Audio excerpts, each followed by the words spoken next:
We start here. A state memorial service will be held for former President FW de Klerk this morning. The country's last apartheid-era head of state passed away at his home in Cape Town last month. He was buried in a private funeral. Lindsay, Dentlinger and Ayesha Ismail are following proceedings, and they join us now from the city of Cape Town. Ayesha, I just want to start with you. A lot of people would say that there is a possibility of protest today against this memorial by the state for the former statesman. What are you seeing so far? Any security, maybe? Well, the security is extremely tight around the FW de Klerk building, where the official memorial service for FW de Klerk will take place later this morning.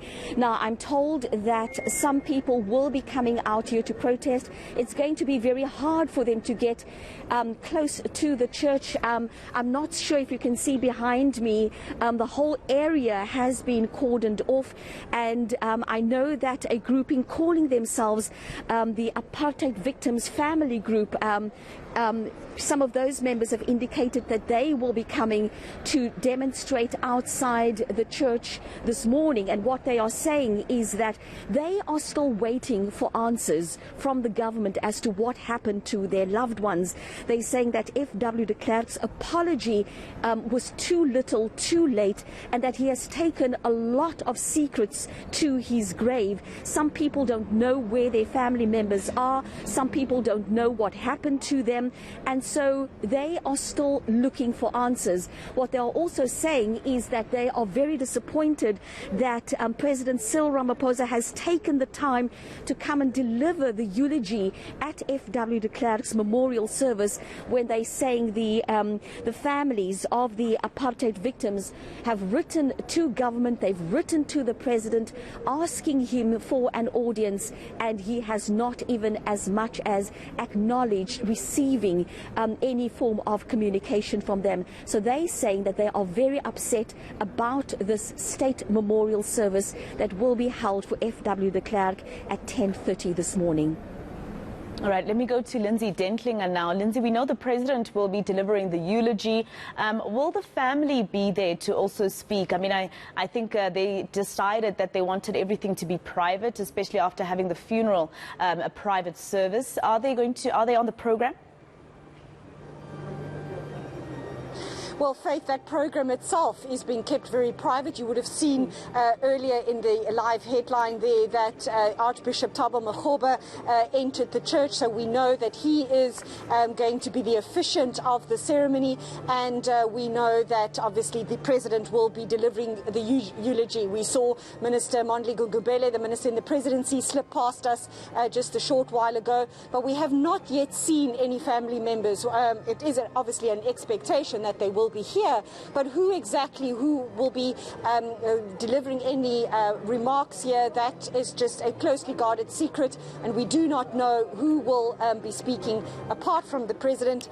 Guests are now filing in behind me. I'm quiet at this particular moment, but there was quite a stream of guests moving in. We saw business tycoon Johan Rupert enter the building. We saw the former Premier of the Western Cape, Helen Zille, and her husband enter the building.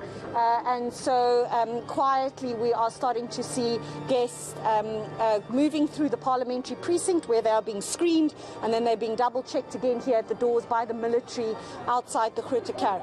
So a little bit of a quiet spell now, but we are starting to see people filing into the church. You can hear the music. There are members of the Cape Town Philharmonic Orchestra. There's a choir indoors. But as to your question as to who else will be eulogizing the former apartheid state president at this hour, we are not quite sure. And Ayesha, you know, I think earlier on this week, the police were also saying that they're preparing for the state funeral today, of course, security around that. But tell us a little bit about which areas, the people who live around that area, which streets will they not be able to access?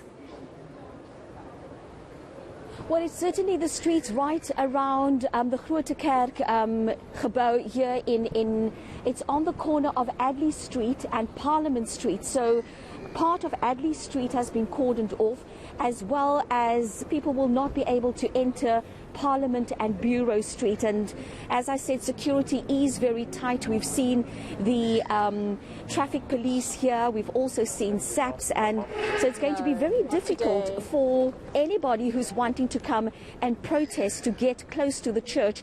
But we will monitor that protest, and we will bring you that story and the visuals as soon as they arrive.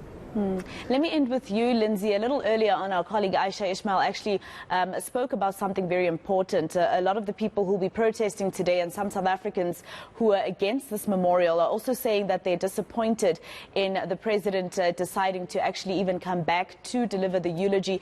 Just remind us again some of the reaction that we saw trickle in after we found out that FW de Klerk has passed on. So very divided, as you say, very mixed emotions, and I dare say the majority feeling that the apologies that FW de Klerk issued over the years just did not go far enough.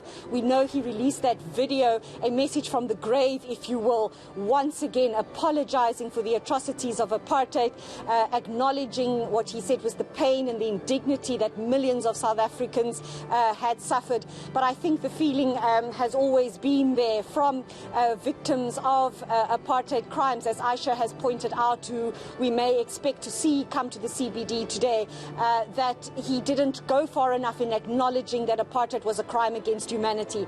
And certainly this church where I'm standing this morning, also acknowledging their role in apartheid and their role, they say, now they want to be part of the dialogue. They say the former president's death has once again opened up and reignited that need for dialogue to happen in South Africa, for reparation, for justice, for apartheid, the victims of apartheid crime.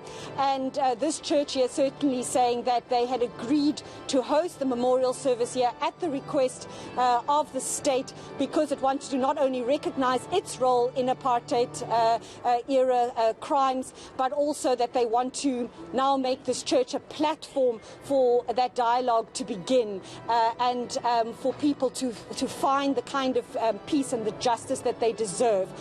And so the significance also of this church being chosen to host this memorial service. All right, I just want to ask you one more question, Ayesha. I know that at some point, if I'm not mistaken, after we found out about the former president's death, you were outside his house. You can correct me if I'm wrong, but I'm pretty sure you have spent some time either speaking to him or covering something outside his house, especially when we found out that his health was deteriorating. Tell us about your experience with regards to that, maybe the experience of the families and neighbors who came to drop off flowers outside his home. Masejo, that wasn't me, unfortunately. It was Lindsay, Dentlinger, who was outside the former president's house. But I did have the opportunity to interview FW de Klerk last year on the 2nd of February about that significant speech that he made on February the 2nd, 1990.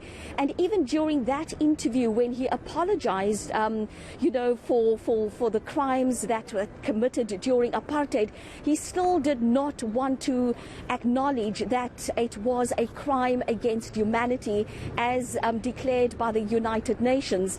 And as I said, after he died, I went and I spoke to some people. I spoke to people who were part of Umkhonto we Sizwe, people who were part of the mass democratic movement, and people then were also saying that while he did then, with all due respect, when he had one foot in his grave, he released that statement apologizing for the hurt that apartheid caused. They were saying that it was too little, too late. He went to the TRC and did not make a full disclosure, and now he is gone, and they still sitting with that hurt and the pain, still not knowing what happened to their loved ones. All right, thank you very much for that to the both of you, Ayesha Ismail as well as Lindsay Dentlinger in Cape Town, covering that memorial service for us.